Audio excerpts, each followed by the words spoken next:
Welcome to Technado with Don Pizzette, featuring sysadmin expert Don Pizzette, DevOps engineer Justin Dennison, security specialist Daniel Lowry, and Peter.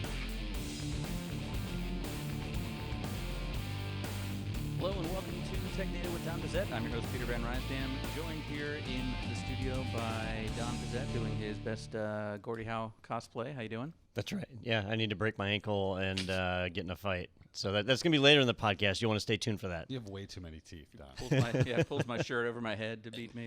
In addition to, do I get to break your ankle? Well, somebody's got to do it. Yeah, you can't do it yourself. Yeah. Listen, I'm the only one who doesn't get violently ill when they hear bones breaking. So, have you tested this theory? Yeah, I don't need you in my personal life. I don't know my normal reaction to the sounds of bones breaking in front of me. Because it's probably vomiting, actually. We'll test it out. Well, that's Justin you're hearing there, and we've accidentally put him in the same room this week as Daniel. How you doing, Daniel? Hey, what's up? So Horrible it's gonna be decision. A recipe for Yeah, disaster. This is probably going to get dumb. Yep. You can get dumb. All right, and we also are joined by a repeat guest, someone we've talked to a couple times, not just at some interviews we did way back when at Wild West Hackin' Fest, but also on a past episode of Technado. We have Corey Thuen, who is the founder at Gravwell. Corey, how you doing? Pretty good. Pretty good. Thanks for having me on the show. Yeah, and we're assuming based on the art behind you that you are joining us from Idaho. That is correct. It's not just You're not just nice a fan. I thought he was going to Not say, just a no, fan. I'm in Switzerland. Idaho Yeah, is just my yeah, favorite exactly. state. No, this could be like those cybersecurity specialists where they take a picture and based on things in the background, they figure out where you live. Like Peter, you've got an unknown talent. Yeah. Actually, like Yeah, all I you're can really see- good at that. I think Corey's video feed might be messed up because all I see is guitar cases back there. So I see your guitar case back there. All right, that's what's important. So we figured it out. I mean, luckily the population of Idaho I don't think is that big, so we should. I think be it's able to narrow 7. it down. Is Yeah. it 7? Yeah. One third of the well, might be- population is here now. Might be 8 now. Yeah, there's a lot of wilderness area if you're gonna. It's quite smoky now as well. So not advised. It's to, just, to it, head all over to 7 Idaho of at those the moment. people are just smoking stogies. This is right outside of Corey's house. I don't think that's what it's about. Yeah. But, It'd be better than the forest being on yeah, fire. we'll, Yeah, ta- we'll that's take true. that. Let's go ahead and get reacquainted with Corey in our first segment, rapid fire questions. Who do you work for? What's new? Who are you? What's happening? What's wrong with you? All right, Corey, this is a 5-minute segment. You got 45 seconds to a minute to answer each question. If you go over that time, Peter's going to buzz you, and we're going to move on to the next question. Peter's going to take our first one. All right, so Corey, like I said, we met you. I think it was 2016 or 2017 back at Wild West Hackin' Fest, and then we had you on to talk about some projects you were doing. But for those that aren't familiar with Gravwell, haven't heard of it before, why don't you give us the elevator pitch? Sure, absolutely. Gravwell, we built it because we had the problem that we need to solve. We needed machine logs and network data, including PCAP, all in one spot for searching and correlating and fusing and powering our decisions with the whole philosophy that data is better together, teams are better together. So if we can create a single spot for being able to analyze all that, then we're going to make better decisions and accomplish the mission of the organization. So speaking of that, I like putting a bunch of data together and, making misinformation about said data. But what are some interesting ways that people are using Gravwell? That's been kind of the funnest part because we've done everything from sort of stunt analytics news type stuff where we've done some cool stuff with like FCC comments, Reddit stuff. But I mean, the predominant use cases are cybersecurity, sort of the basic blocking, tackling, seeing who logs into what, where, troubleshooting network usage, monitoring critical infrastructure, making sure the lights come on. But we also have DevOps uses. It's kind of somebody's using it to monitor their hydroponics operation. So that's kind of the fun part about data is every use case is different and every organization is unique. Is that hydroponics operation in Idaho? It is not. No. It's like somebody has a basement. Could I also use it to see what my kids are doing on my home network? That is also a common use case with our community edition. Absolutely. That's what I use it for. And much to my children's chagrin, they can't get away with the video game set 2 in the morning like I used to when I was their age. But All right. Well, last time that we had you on the podcast, I think we focused mostly on the SEC, with the request for comments, or it wasn't the SEC, sorry, FCC, yeah. that was doing a request for comments on net neutrality, and you guys found some really interesting things in there. So that's in the past, but it's been a while. So have you had any really cool use cases like that in the last year? I confess the last year has pretty much been about working with our customers and making them successful. So we haven't, because some of that original early stuff was really when we were kind of taking our platform through its paces, making sure that it scaled correctly, sort of in the engineering heavy days. And so we haven't done a lot of public research like that lately.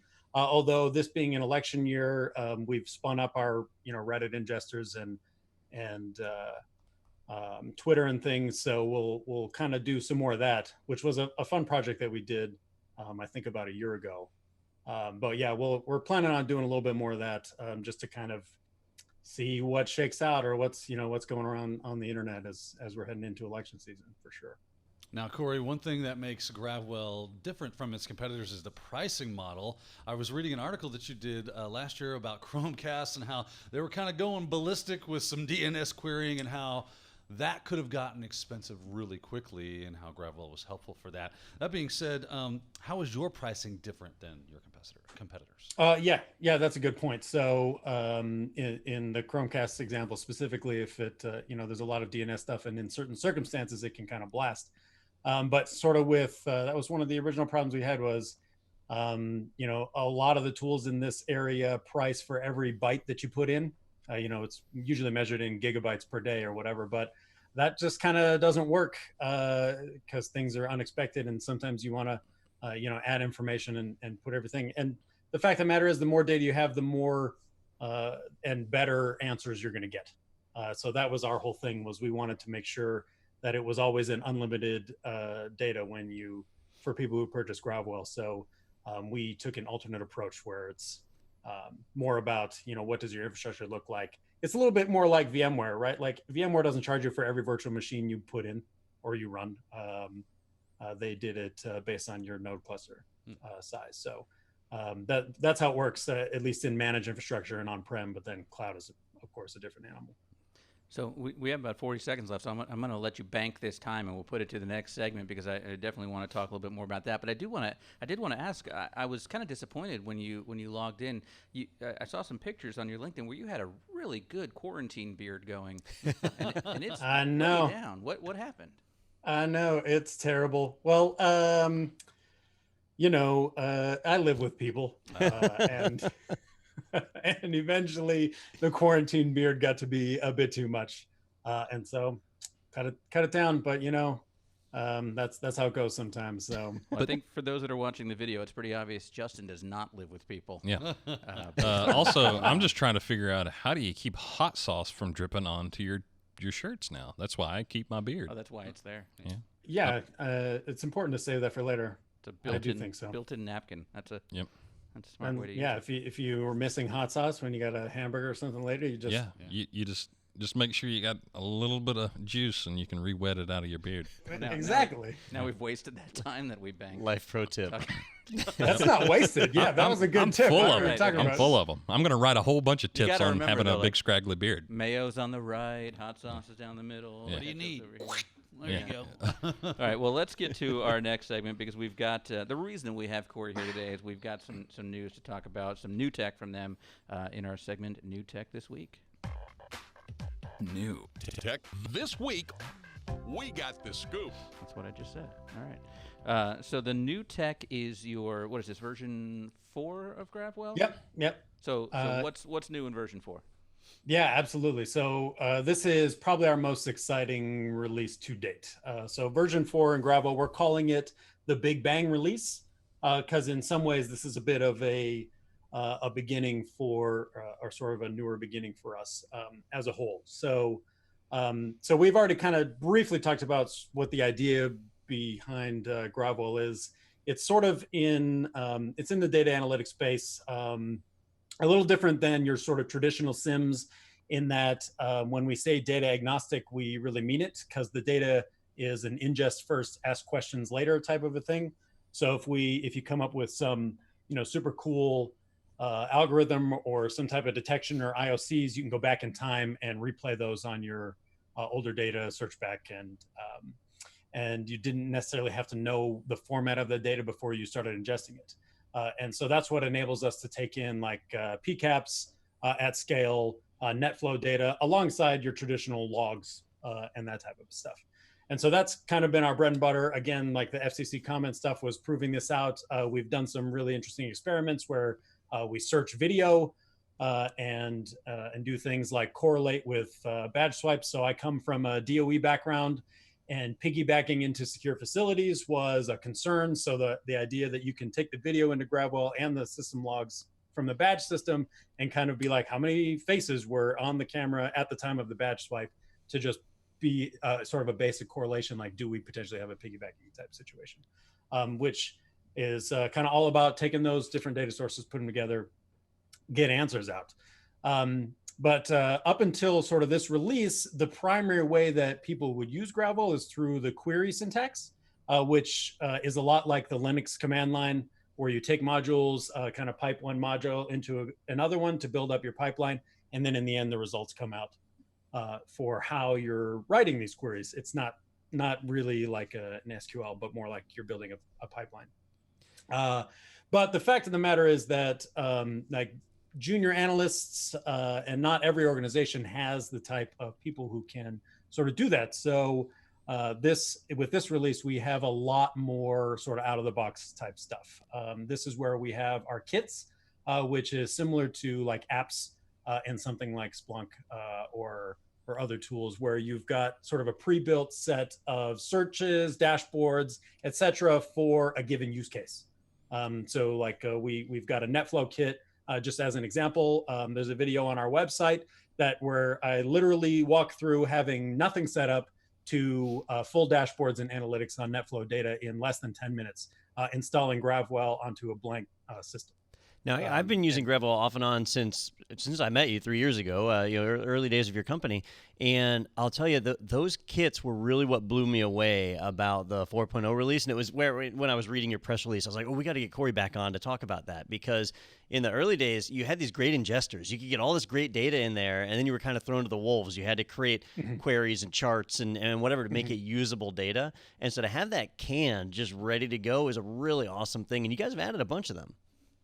Yeah, absolutely. Yeah, you're right. Thrown to the wolves is not an inaccurate term, but probably not something our marketing department that's not the slogan of using. But you're not wrong, right? You're not wrong. Like if people, but that's the power of the tool. People who like the query syntax love it, right? Because you can basically sculpt with your data, was how one of our customers put it.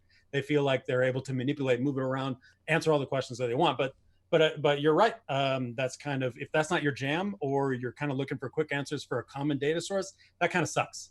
And so that's why kits and these pre-builts and what we call actionables, but being able to a lot more rapidly click around the interface to navigate your data, is just such a tremendous improvement for people who don't enjoy or want to be doing things with query base.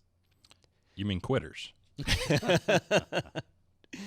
Well, yeah, sure. We can say that. Quitters, or people who are really focused on the mission and not necessarily. See, I tossed you a softball and you took it for home run. Yeah. But no, I will confess, like again, I'm a technical founder. This was a problem that we had. I did, this is kind of one of our things, is we did overestimate the number of people who could get in there and kind of crank out these queries, because it does take a lot of cybersecurity background. You have to see a lot of different stuff. Like regexes by themselves, right? Like regular expressions, what's the common quote? I have a problem, you think I know, I'll use regular expressions. Now you have two problems. Yep. Because they suck. And so there's a certain amount of, if we can sort of remove some of that pain, do some of these pre-builds, then people are just going to do better. And that's what we're excited about. I love the Oh Really book that is Googling for the regex every damn time.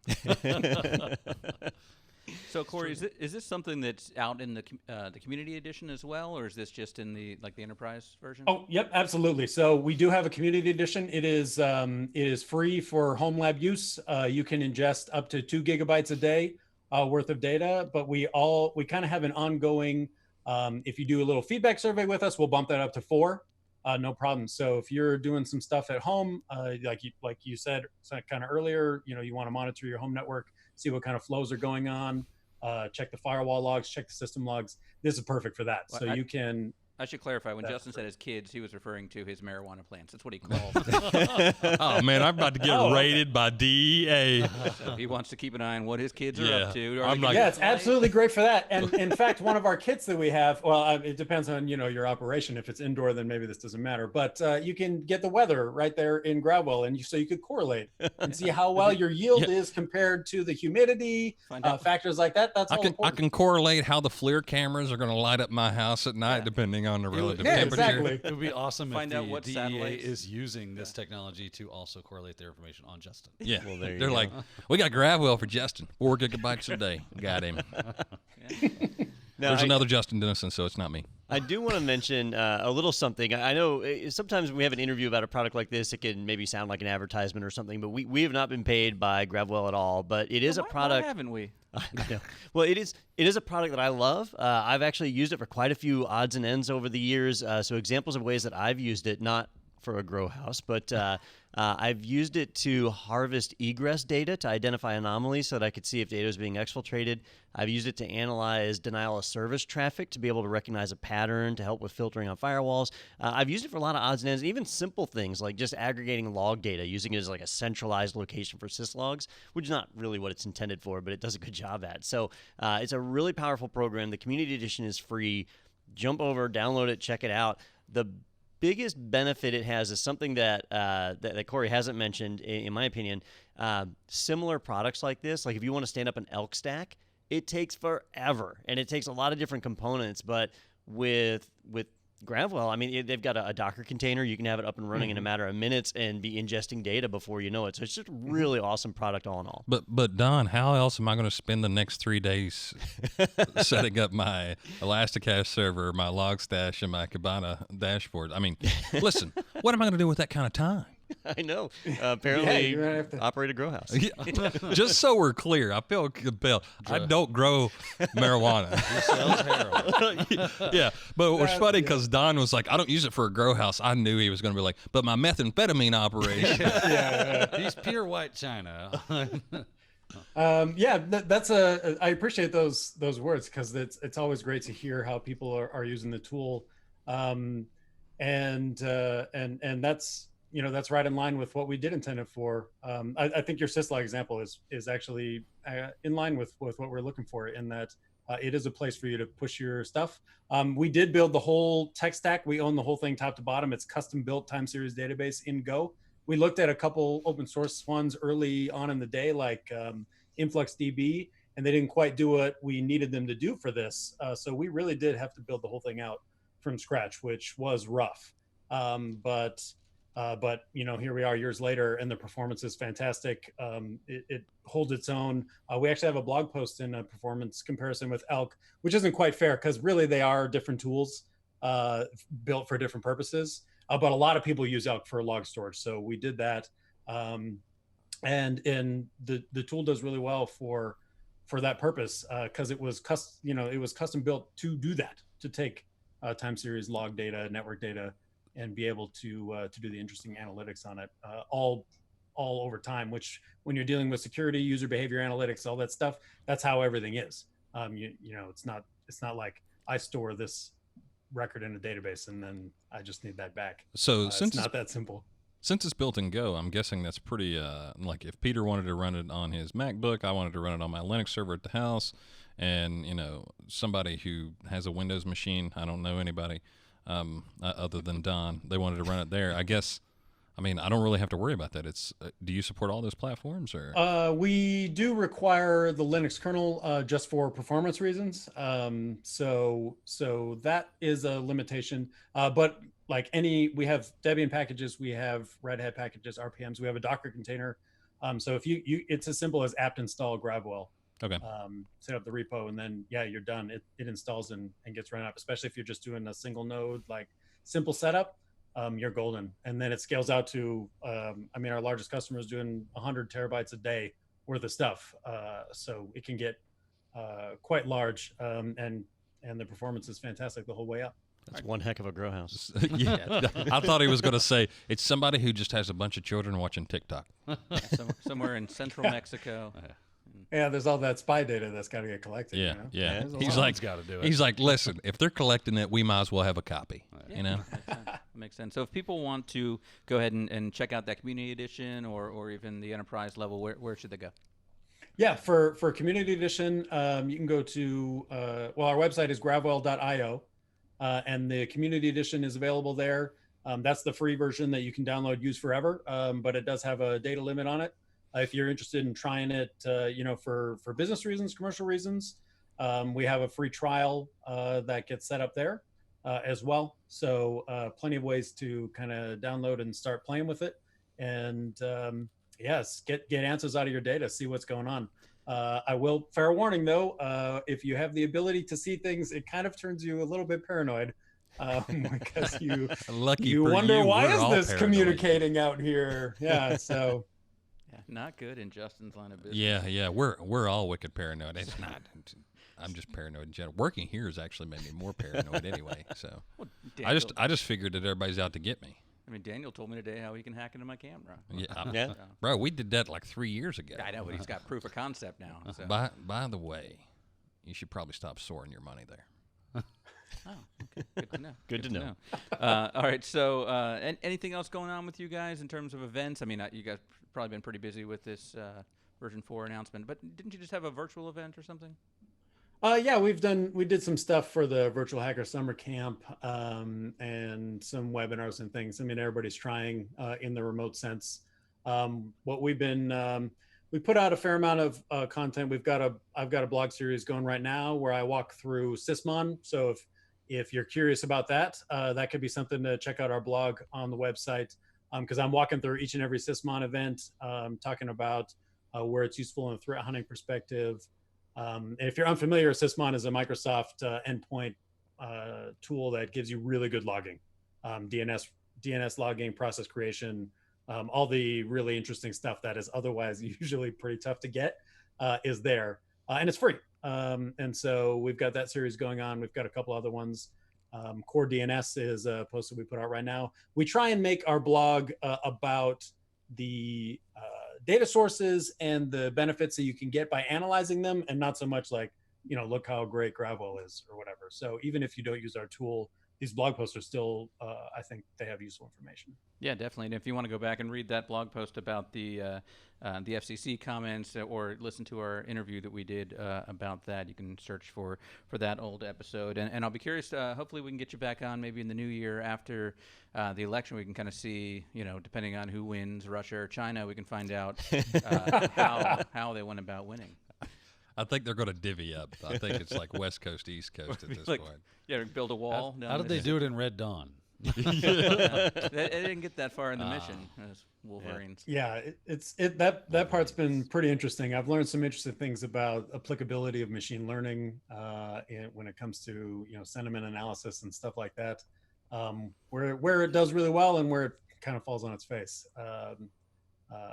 which has been interesting, and of course has applicable when you start talking about system logs and things, and where we can try and apply machine learning. Because as much as everybody likes to say that that's the thing that they do, most people aren't really doing the basics, let alone trying to get into crazy AI type stuff. But it's all super interesting regardless. So. Yeah, well, definitely reach out to us when that's available, because we'd love to chat more about that. But Corey, thank you so much again for taking the time to be on the show again. Yeah, absolutely. Thanks for having me. All right, everybody, stay tuned. We've got a little bit more Technado coming up right after this quick break. Do you know what's better than being an IT Pro TV member? Being a member for free. Hi, I'm Don Pizzette, co-founder and edutainer here at IT Pro TV. Once you sign up for an IT Pro TV personal membership subscription, you'll automatically be part of our referral program. Then all you have to do is share your personal referral link and code with your friends and colleagues. Every time one signs up, you get money off your subscription. Sign up enough and your membership is free. That's right, access to all your favorite IT training, totally free. Kind of feels like stealing, doesn't it? Check out the link below to learn how to get your code and start sharing today. All right, welcome back to Technado with Don Pizzette. Thank you so much to Corey for joining us and giving us that tour of version 4. So make sure to check that out and look forward to having him on again in the future. But we have a lot of news to get to, so let's go ahead and jump right in today. Our first article is from tomshardware.com. Nvidia announces ARM acquisition for $40 billion. And this is a big deal because we've been talking a lot about ARM in the last year, and boy, I didn't realize Nvidia had $40 million sitting around to do this.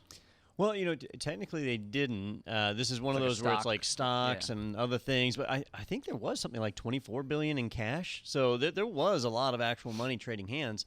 The interesting part here is that SoftBank, the previous owner of ARM, had acquired it for about $34 billion previously, and it was supposed to be the linchpin of their fund. But they've made so many bad decisions with other investments like WeWork that they just needed to get some cash back in. So they sold off ARM, and Nvidia is the acquirer, I guess, which is really cool because they have been doing some neat system-on-a-chip stuff. They have their Nvidia Shield appliance and things like that. So we'll be able to see some really cool things come out of Nvidia. And their CEO recently announced that they might start doing Nvidia-branded processors. A lot of people think of the processor in the iPhone as being an ARM processor, but it really isn't. It's an Apple processor that's using the ARM instruction set. But now with Nvidia being the owner and they manufacture chips, they could actually start creating actual ARM-branded chips that get used in systems. I think we'll see that in the next few years. Yeah, it says $21.5 billion in Nvidia stock and $12 billion in cash, and then there's a couple of the earn-out things that they could make more, I guess, with the additional $5 billion and stuff like that. And some Fabergé eggs. Yeah, Would you for $10 billion? Would you give them your left arm or your non-dominant arm? Yes. $10 billion? Yes. Yes. No, there's no flipping way. No? No way. What? You know how many new arms and cool arm? Don't care. I like mine. I'm just baffled by that. You're baffled by that? $10 billion. Yeah. Yeah, I'm good. So for some reason, when you read that article, so I read the article and I was like, oh yeah, that's because all I could think of is like some of the new supercomputers we've been reading about that are using ARM architecture processors along with the like Nvidia, like titanium GPUs and things. But then when you read it, I was like, oh, they sold an ARM. Man, an ARM for $40 billion. What about below the elbow, Daniel? None.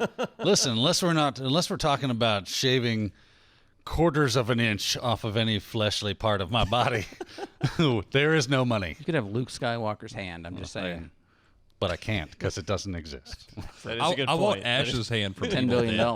You Ash's hand for people dead. I don't think Run you around can- trying to kill people. You can't just sew a chainsaw on there. No. Like Ash, Yeah, so. no, I want the one from Army of Darkness when they make it. Yeah, out of the metal hand. yeah, where he's all like crushing things. But the only problem now, it would have a big Nvidia logo. Listen, on they the can arm. they give me $10 billion and I got a metal hand. They logo it up. All It's a cool right. logo. I think Daniel sold me on his side this time because all of these examples come from movies and not real life. Yeah. Right. could Until pay someone that to pick tech up things for me. exists. Where's your suspension of disbelief, Don? Come on. I don't like this. Anyway, so we don't know much about what's going to happen yet, and there's speculation, but I guess we'll wait and see how Nvidia either rolls them in or keeps them separate or that kind of thing. Yeah, the nice thing here is we need to remember that NVIDIA is a fairly neutral company, right? They're not tied to Intel. They're not tied to Apple. They're kind of their own thing versus, they do mostly graphics cards, which now GPUs are used heavily in AI machine learning too, so they're kind of a multi-purpose company. But if you look at their competitor AMD, or what used to be ATI, right? So ATI Graphics is owned by AMD. Obviously, they're going to focus on AMD CPUs. Well, now NVIDIA can start manufacturing their CPUs, but it's the ARM platform, which is also fairly neutral. So it'll be interesting to see the way this shakes out. Don, what does this mean for me? It's like, I don't care what processor, honestly, is inside of my devices. That's not my thing. I just don't care. So what does it mean for me as a consumer that this is happening?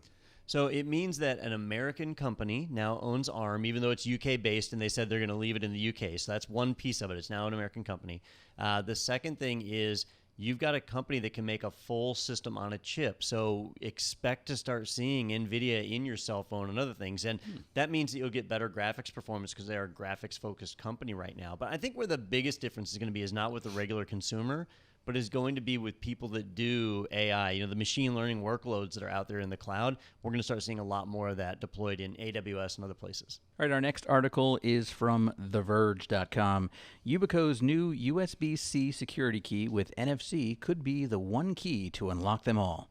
It's available today for $55, and that's not a paid promotion as well, but that's the sub-headline. So, Don, I know you're a huge fan of these, but I'm even looking at the photo they have here, and they've got it sitting in a MacBook, which would work, but then it's sitting on an iPhone, which, unless you're in Europe, that's not going to work, right? Well, no, they've actually opened it up to be able to work here in the United States as well. But that's USB-C. Oh, so here's the thing. The Yubikey is like the one I've got here, and I'll just... For those of you who are watching, I can hold mine up. I've got one. So it's a regular USB? So this is regular USB, right? So if you're on a Mac that just has USB-C ports, that's a problem, right? Last year, Yubico released a Yubikey that had USB on one side and Lightning on the other to be able to plug into a phone. But then they also had NFC, and for a long time, Apple was locking down NFC functionality on the iPhone so you couldn't use it.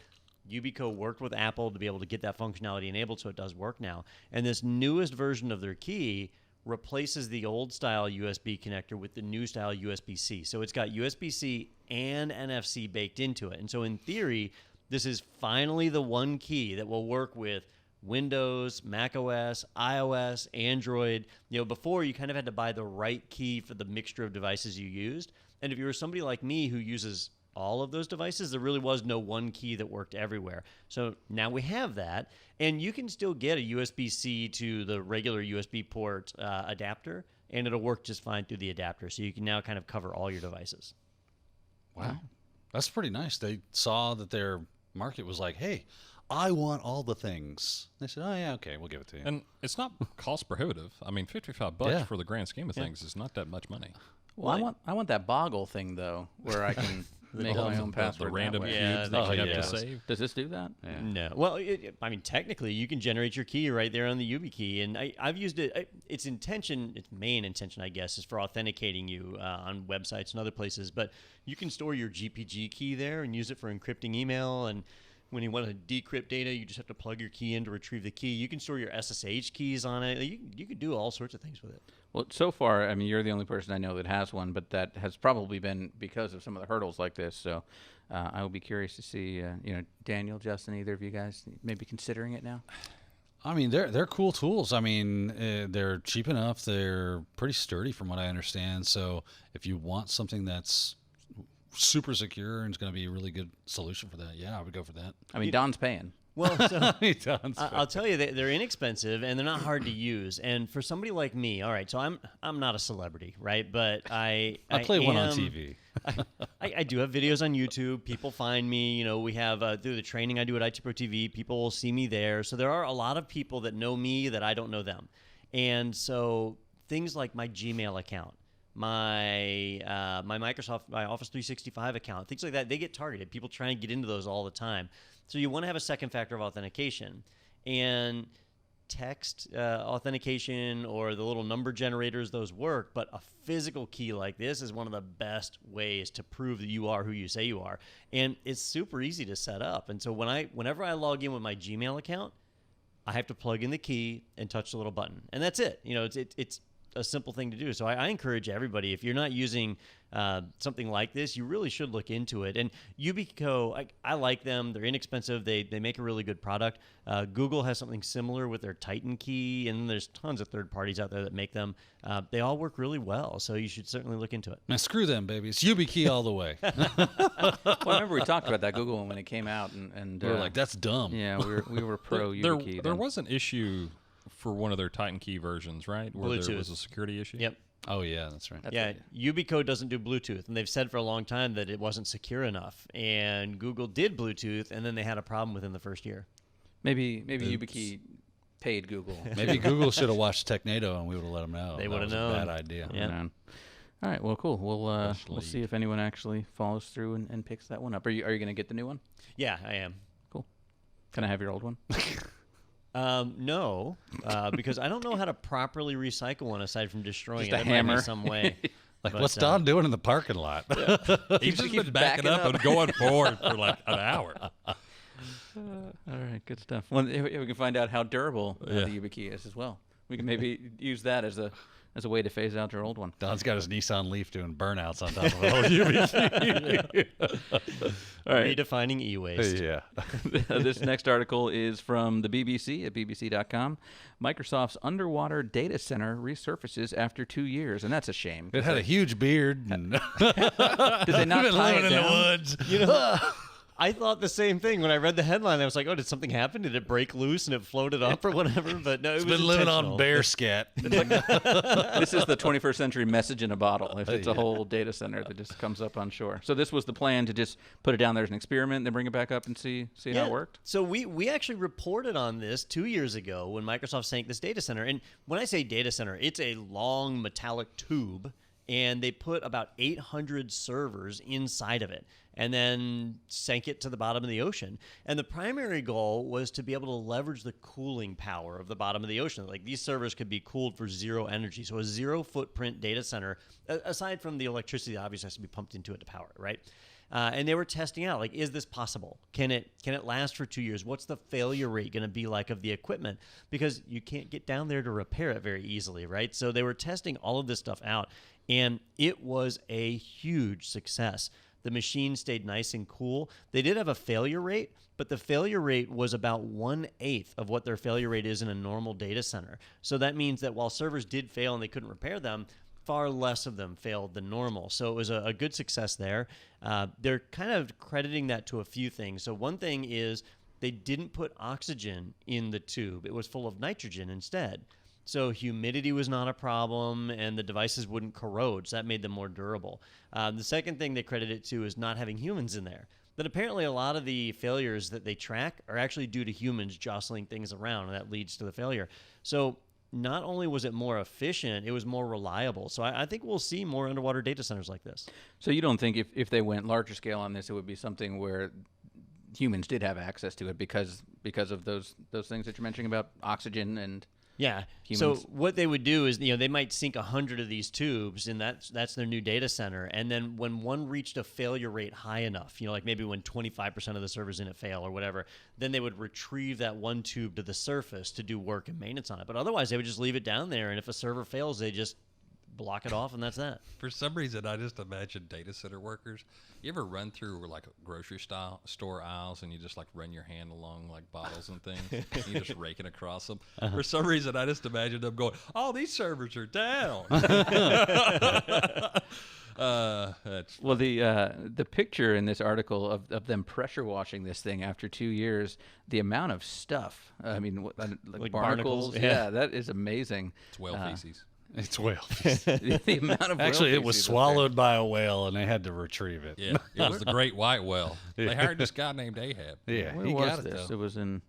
It was off of Norway. They paid him $10 billion, and he lost Oh, his leg. off of Scotland, actually. Yeah. Now, I was curious, like, if they're sinking data centers like this, how well can they monitor activity around it? So, like, let's say, I don't know, the Chinese or us, the U.S., whatever, goes over there and just snags one of the tubes. It's at the bottom of the ocean, but everybody can get down there, right? So somebody could steal the entire data center, and you couldn't stop them. James Cameron. is down there. James Cameron. He's watching Sounds it. like the new Die Hard movie. Well, even the front of this thing, I mean, to be able to withstand the pressure down there, I guess. I mean, there's like 50, 60 bolts on the front of this thing, so... Yeah. That was totally aesthetic. They only needed 3 of them, but How they did were like, "Listen, How did they power it, Don? I believe it was a cable. Really? Because at first I was thinking they were going to do self-contained energy, but I'm pretty sure there was a power cable run to this one. It's funny, I remember I was like a kid or something, and there was this guy in Florida who had developed these generators that ran off of the current of the ocean. Oh, like the waves? Right. So I was like, Yeah. you'd have this whole water solution based off of for data centers where you have a generator that floats on top of the ocean. You got a data center at the bottom of the ocean, and Well, the North That'd be Sea over kinda there, cool. I mean, this is an area where they have, I know, a lot of offshore wind farms, and I think some of those that are based on the tides and things as well. So, I mean, that'd be cool if you kind of put those together and say we're Right. going to drop these here And boom. under this spot where we're already bringing people out, for maintenance. And What they don't tell you is the thing you see in the photo is the giant fission reactor that powered the 2 servers that were in it. It's a pebble bed reactor. There was a power cable run to it, so a big cable because they had to have networking as well. So they had remote access. So that was all run down as a bundle. The satellite doesn't work under there. Right. Okay. All the power was generated by solar and wind, though, so it was completely green. And it was interesting. They said by having nitrogen in the air instead of oxygen, they're able to study whether the cables were creating gas out. So, like, cables can actually give off their own gases, and they were able to track that by measuring the difference in the purity of the air. Boy, it was a nice little science experiment. I Wasn't know. Well, That's I'll pretty be cool. damned. All right, very cool. Well, we'll be curious to see if they drop a bunch more of those down in the ocean, or if anybody else. I wonder if Google or Yeah, if it's the proven. other folks are following suit there. All right, our next article is from theregister.com. Gartner on cloud contenders. AWS fails to lower its prices. Microsoft cannot guarantee capacity. Google has devastating network outages. So take your pick, folks. Latest magic. Bifurcation has some strong caveats, but little is likely to change. So what do we go with? Rackspace at this point? All right, so Gartner Group, they do a lot of research, and they do research so you don't have to, and then they charge a lot of money for access to the research. But they're kind of known for putting out these things called the Magic Quadrant. And the Magic Quadrant is supposed to help you select what vendors you deal with. So if I'm picking from cloud vendors, I've got AWS, Google Cloud, Microsoft Azure, Rackspace, DigitalOcean. You've got all these different companies to pick from. Which one's the best, right? And so they rank them on all sorts of different categories. And in this case, it's based on their completeness of vision, so how many solutions they're basically trying to bake in, and their ability to execute. So can they actually make their vision happen? And AWS is top ranked, right? So they're saying that of the cloud vendors, AWS is the best, but none of them are without flaws. And it's a little bit sensationalized, that Microsoft cannot guarantee capacity. Well, nobody can guarantee capacity. Nobody has an infinite amount of hardware, but they're saying that Microsoft is running a little bit closer to the line of full capacity than the other vendors are. They say that AWS hasn't lowered prices in a while. They used to do that really aggressively. AWS wanted to be the number one cloud provider always, and now they're kind of solid in that place. They haven't been lowering prices. And then Google, they say, has devastating network outages. Well, Google did have some big network outages just in the last year, but that's not unheard of. Azure had some huge network outages earlier on in their company, or earlier on in AWS's rollout. Azure's rollout. See, I'm mixing them up. Darn it. So can you say that all over again? Because I know. missed that now. So the point is, all three providers are really good, but AWS is currently the market leader, and so we've known that. It's been that way for years, and now it's just kind of reaffirmed. But only one works underwater. As far as I know, that we know of. I think, but AWS owns all the water. I think that's how it true. works. And they can get the water to you in 2 days or less. Yep. That's right. They're dropping those in If the you Amazon. want, they'll pour water in their data center for you. Yep. And you're good. For enough money. Yeah. They will do anything. So, chop your leg off and throw some water in there. Yep. so end of the day, it sounds like basically they've all got problems. None of them are perfect, but they're still pretty good, huh?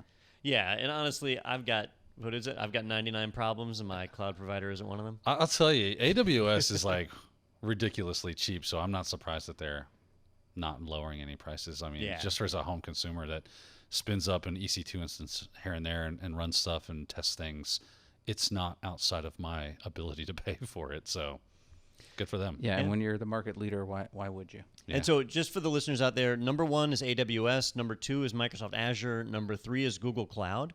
After that, we drop into one of the lower quadrants, which is generally not where you want to be, and that's where they have Alibaba Cloud, Oracle, IBM, and Tencent Cloud. Alibaba is amazing, right? Alibaba and Tencent are both Chinese providers, you got to keep amazing. You didn't let me finish. Amazingly bad. Yeah, I hadn't even heard of Tencent. I had not heard of that one there. I didn't know they were a cloud provider, but They I got think their they're start like this with giant apps and government things. conglomerate that poses a corporation, aren't they? Well, Yeah. technically any company in China is. Well, no, right? like this one's like, oh yeah, it's a company. the virtual wink for our listeners Yeah. out there. Yeah. Justin's winking. Yeah. yeah. I was waiting on Peter to describe it. And I thought he dropped the ball. I was thought looking you down had at something the on the pad. graph Yeah. there. Yeah. He was ignoring you. I'm not gonna talk about He your was looking allergies. for like a flying fairy. Just like, beep, lee, lee, you know. All All right. Well, use that info as you make your cloud choices there. All right. Our next article is from threatpost.com. WordPress plugin flaw allows attackers to forge emails. The high-severity flaw in the email subscribers and newsletters plugin by Icegram affects more than 100,000 WordPress websites. So don't they do some vetting of these plugins before they make it out there for people? No, not at all. That's the problem. So when you go to the WordPress.org website and you search through the plugins, there is zero vetting that happens on those. And a lot of the security exploits you hear around WordPress are tied to these plugins. So with every plugin you install, you are increasing your attack surface. And this one, they said it had over 100,000 installs, so it's pretty bad. Or it sounds bad. Daniel, is this one we need to worry about? I mean, when it comes to email, if I can forge emails, then I can start doing impersonation attacks and things of that nature. So, yeah, it's probably important for you to know whether or not someone can impersonate you by using your email or creating an email that looks like it came from you and then, getting money or whatever. That's probably what's going to happen a lot of times. It's just, I'm going to use that to steal money because that's what bad people do nowadays. And the internet seems to be the soup du jour of the day. So yeah, I would definitely update my WP scan tool to make sure that if I had that running, I would scan for it, find it, and then I didn't remember to see if there was a patch for it or not yet, or just uninstall that plugin. Oddly enough, the plugin was called iForge Emails. Kept installing it. It says to fix the flaw, users must upgrade to WordPress email subscribers and newsletters plugin by Icegram version 4.5.6 or higher. So they have fixed it, but you probably have a lot of people that are just running whatever version they're running. And if you've ever tried to update a WordPress server, man, like you get it running, you're like, no one touch it. Yeah, you know what? Seal this server, put it underwater. And then we'll put it to the bottom of the ocean. Don't touch. Keep the sharks back. WordPress is if you tough. update it, there's like an 85% chance stuff's going to break. Yeah, and that's because of the way all these pieces fit together, right? So there's WordPress itself that you can have problems with. There's plugins that you can have a problem with. And then the themes. The themes aren't just like CSS. The themes actually have plugins in them too. And so you can have vulnerabilities and flaws and quirks in any of those. And if there's any little thing that goes wrong, the whole server goes crazy. So it's tough. It's like you started with a base of Legos, you threw in some Mega Blocks, and then all of a sudden you put an erector set on top of it, and then went, that's stable. It's like when you're playing with Transformers and a kid brings over GoBots. Yeah. GoBots. What are you doing here? What the hell are you doing here? Can't Yeah, play with and then you beat him up. You beat him up. Beat him up. Yeah. Exactly. I'm That's joking. the answer to everything. No, you're not. No, you're not. Just, I was that kid. I'm allowed to say that. You were the kid bringing the GoBots? Yeah, I was like, look at the... Why are you throwing this at me? I like it's tribalism over sticking GoBots versus Transformers. Lord of the Flies. What are you poor, Justin? Oh, we're going to hit you with these sticks. I don't know. Horrible I don't accent think for Justin hung out with anyone with an accent like that. You'd be surprised. How do you know? You're always talking like you know him. Yeah. Well, now, I now we know think what to I get like Justin you. for his I'll hit birthday. you with, Yeah. with a sock full of GoBots. It's just parts from the ones you picked up and kids throwing them at These you. are the GoBots that about took out my eye. And I kept them around all these years, and I put them in a tube sock. Man, Someday, velocity on these. when I see that kid again. The people at WordPress are going, oh, God, help us. No, they're just happy we're not talking about them anymore. Yeah. Like, move on from our utter failure and focus on GoBots. All right, well, we've got a lot of stuff going on, but something that is coming up in under a month, Thursday, October 1st, is The Hangover, the Enterprise IT Post-COVID panel that Don is going to be on. It's going to be moderated by Leo Laporte, and we've also got Steve Gibson on it and Amy Webb, who is a futurist and an author. So really great panel, and looking forward to that. If you want to head over to go.itpro.tv/the-hangover, and that's a fun one to say, then you can find out all the info about that and add it to your calendar. But it's, like I said, Thursday, October 1st, 6 p.m. Eastern Time, 3 Pacific, 10 GMT. So, Don, you excited about that one?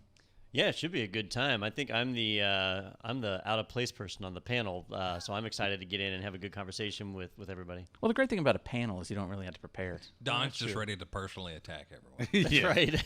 I got to make my name. He's gonna slander everybody on the panel. It's Yeah, like you- when you get thrown in prison, right? You gotta take out somebody. Yeah, You could who's say the that biggest if you fish knew in what there? you were talking about. Yeah.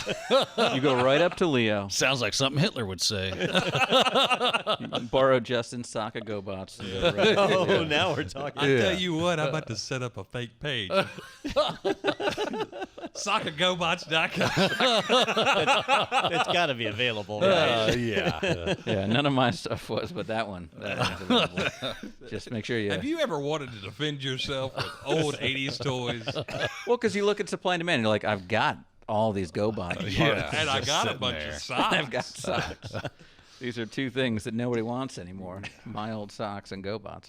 All right. Also, we've got a free weekend coming up at IT Pro TV on September 19th through 20th, and it is Cloud Weekend because that's what we're focusing on this month. So we've got Google Cloud Platform Associate, AWS. Solutions Architect, Microsoft AZ-104, and Linux Essentials, so you can know how to actually manage those servers. That's all going to be free that weekend, September 19th through 20th. So just head over to itpro.tv and sign up for a free membership, and you've got access that weekend. And watch as much content as you want, get certified, go nuts, and then you'll be back. I mean that's the plan. And if you are, head over then to go.itpro.tv/Technado so you can get a coupon code for 30% off your personal subscription for the lifetime of your account. You can also request a demo for your team and see all the cool features available to teams at IT Pro TV. It's go.itpro.tv/Technado. And finally, we have a webinar coming up September 17th, which is the day that this podcast goes out. So check it out. It is The Buzz About Intent-Based Networking with Ronnie Wong, talking about that with Justin Dennison is going to be joining him there. So that's Thursday, September 17th, 2 p.m. Eastern Time. You can register at itpro.tv/webinars. And if you're listening to this after that time, don't worry. You can still go and watch on demand along with all of the other IT Pro TV webinars on demand as well over at itpro.tv/webinars. And that is enough promoting for the day. Very good. You should consider a career in marketing. I should. What are we talking about again? I think he said something about Peter being a part of a vampires, old blood suckers, A cult of vampires. Yeah. We're Weird. horrible people. a.k.a. marketing. Yeah, marketing.